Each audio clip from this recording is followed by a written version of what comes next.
10 देश जिनके ऊपर कब्जा करना नामुमकिन है। लड़ाई किसी भी देश के लिए अच्छी नहीं है, लेकिन अपने देश को बचाने के लिए अपनी आर्मी को स्ट्रॉन्ग बनाना जरूरी होता है। और इसी वजह से ही आज हम आपको पूरी दुनिया के 10 स्ट्रॉन्गेस्ट आर्मी या फिर ऐसे देश बताएंगे जिनके ऊपर कब्जा करने के बारे में कोई दूसरा देश भूलकर भी नहीं सोच सकता। नंबर 10, सऊदी अरब। ये देश तो वैसे ही पूरी दुनिया में अपने सबसे अलग और सबसे खतरनाक कानून की वजह से काफी ज्यादा जाना जाता है और यहाँ पर लोकल लोगों से ज्यादा दूसरे देश के लोग रहते हैं और कमाते हैं। सऊदी अरब देशों में सबसे बड़ा देश माना जाता है और ये पूरी दुनिया का भी तीसरा सबसे बड़ा देश है। एरिया में ये 21,49,690 किलोमीटर स्क्वायर का क्षेत्र है, जिसमें 3,57,00,000 से भी ज्यादा लोग रहते हैं और इस देश में लगभग 70% से ज्यादा लोग दूसरे देश के हैं और यहाँ की सबसे बड़ी आबादी IT फील्ड में काम करती है। वैसे इस देश में और भी कई बड़ी इंडस्ट्री हैं, पर सऊदी की ऑयल फील्ड इंडस्ट्री दुनिया की सबसे बड़ी इंडस्ट्री मानी जाती है, जिसके कारण ये दुनिया का सबसे बड़ा ऑयल सेंटर है। आज के समय में ऑयल की वजह से सऊदी की इकोनॉमी भी चलती है और सऊदी अरब की टोटल GDP $1.5 ट्रिलियन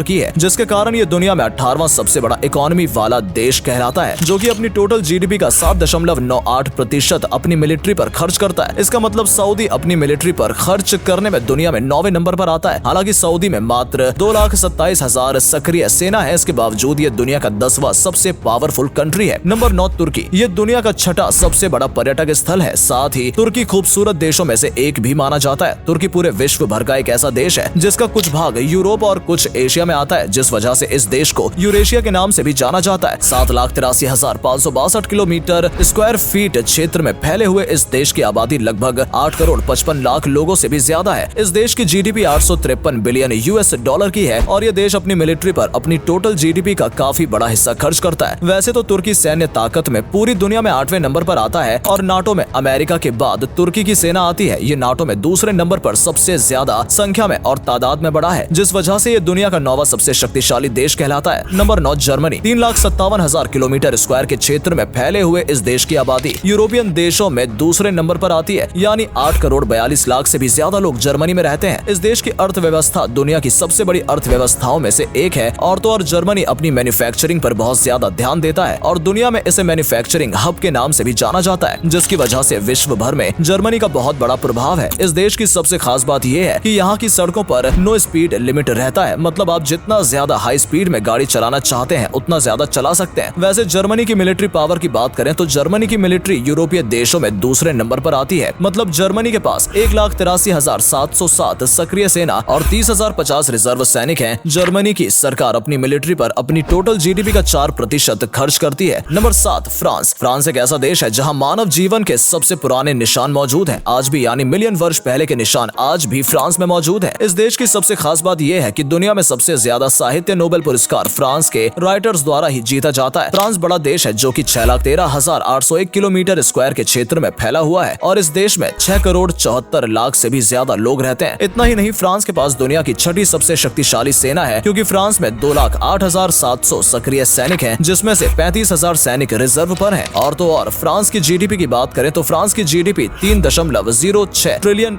की है, जो कि दुनिया में 7वें नंबर पर आती है और फ्रांस अपनी GDP का 2.7% अपनी मिलिट्री पर खर्च करता है। वैसे फ्रांस में machinery, chemical, automobile, aircraft, textile जैसे व्यापार इस देश की इकोनॉमी मानी जाती है और फ्रांस के पास 280 से ज्यादा न्यूक्लियर बॉम्ब है। Number 6, south Korea. वैसे तो साउथ कोरिया एक छोटा देश है, लेकिन ये काफी विकसित देश है। साथ ही साथ साउथ कोरिया का नाम एशिया के सबसे अमीर देशों में भी आता है, जो कि लगभग 1,03,63 किलोमीटर स्क्वायर के क्षेत्र में फैला हुआ है और साउथ कोरिया के इतनी छोटी सी एरिया में 5.17 करोड़ लोग से भी ज्यादा रहते हैं। और आपको जानकर हैरानी होगी कि 92% लोग इंटरनेट का यूज करते हैं, जिससे आप अंदाजा लगा सकते हैं कि ये देश कितना डेवलप होगा। हालांकि इस देश का पावरफुल बनना इतना आसान नहीं था, क्योंकि ये देश जापान और चाइना के बीच में बसा हुआ है। लेकिन साउथ कोरिया की खास बात यह है कि इसके पास दुनिया की 6ठी सबसे बड़ी एयरफोर्स है। वहीं अगर साउथ कोरिया की GDP की बात करें तो साउथ कोरिया की GDP $1.80 ट्रिलियन की है, जो कि दुनिया में 10वें नंबर पर आती है और यह देश अपनी GDP का 2.8% अपनी मिलिट्री पर खर्च करता है।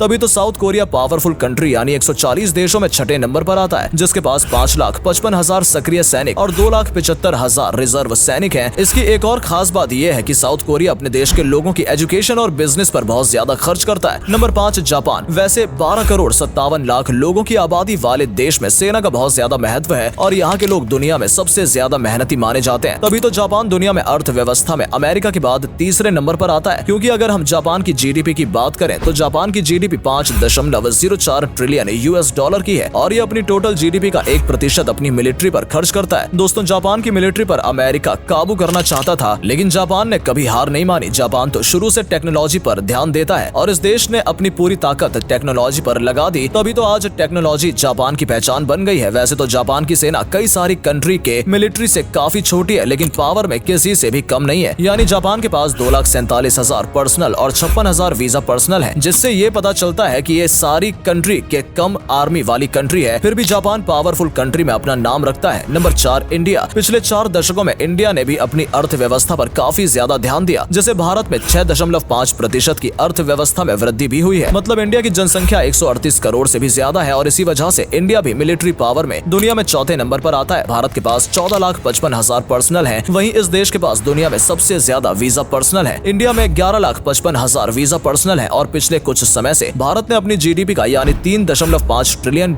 में से 2.88% आर्मी में खर्च करता है। Number 3, China. अभी ये अमेरिका का सबसे ज्यादा कंपटीशन दे रहा है और चीन अभी अमेरिका का सबसे बड़ा कॉम्पिटिटर बन गया है। चीन की GDP देखी जाए तो वो $18 ट्रिलियन की है और इसमें से ये 1.3% जितने रुपए अपनी आर्मी में डालता है, जिस वजह से इसकी आर्मी सबसे स्ट्रॉन्ग आर्मी में से एक है और कोई भी देश इनसे लड़ने से पहले 1000 बार सोचता है। और देखा जाए तो इस वक्त पूरी दुनिया में चाइना का सबसे ज्यादा खौफ है। Number 2, Russia. रशिया देश की GDP फिलहाल $2.11 ट्रिलियन की है। अभी रशिया और यूक्रेन के बीच चल रही लड़ाई की वजह से इसकी GDP को काफी ज्यादा नुकसान पड़ा है, क्योंकि उनके ऊपर काफी अलग अलग सेक्शंस लगाए गए, लेकिन फिर भी इनकी GDP अभी भी इतनी मजबूत है। और लड़ाई से आपको पता तो चल ही गया होगा कि रशिया आखिर कितना ज्यादा ताकतवर है। उसने यूक्रेन के कई हिस्सों पर कब्जा पा लिया है और इतने सारे सेक्शंस लगाने के बाद भी रशिया का उतना फर्क नहीं पड़ा था। हाँ, वहाँ पर रहने वाले लोगों की जिंदगी काफी मुश्किल हो गई थी, लेकिन इकोनॉमिक सेक्टर में देखा जाए तो जाहिर सी बात है लड़ाई से नुकसान होता ही है, लेकिन फिर भी रशिया ने काफी अच्छा मुंह तोड़ जवाब दिया है और शायद ही अगली बार कोई रशिया से लड़ने की कोशिश करेगा। Number 1, America. अमेरिका की GDP 20 ट्रिलियन से भी ज्यादा है और उसमें से भी ये 3.3% जितना GDP बस अपनी आर्मी पर खर्च करता है और इसलिए अमेरिका की आर्मी सबसे ज्यादा खतरनाक मानी जाती है। US को रशिया की आर्मी की टक्कर दे सकती है और अभी तो चाइना भी इसका कंपटीशन बन चुका है, इसलिए अभी इस सारे देशों के बीच काफी ज्यादा तनाव है। इस लिस्ट में जितने भी देश शामिल किए गए हैं, भले ही उनकी आर्मी शक्तिशाली है, लेकिन उनके बीच कंपटीशन नहीं है। पर इंडिया, रशिया, चीन और अमेरिका ऐसे देश हैं जो एक दूसरे के दोस्त या दुश्मन बने हुए हैं।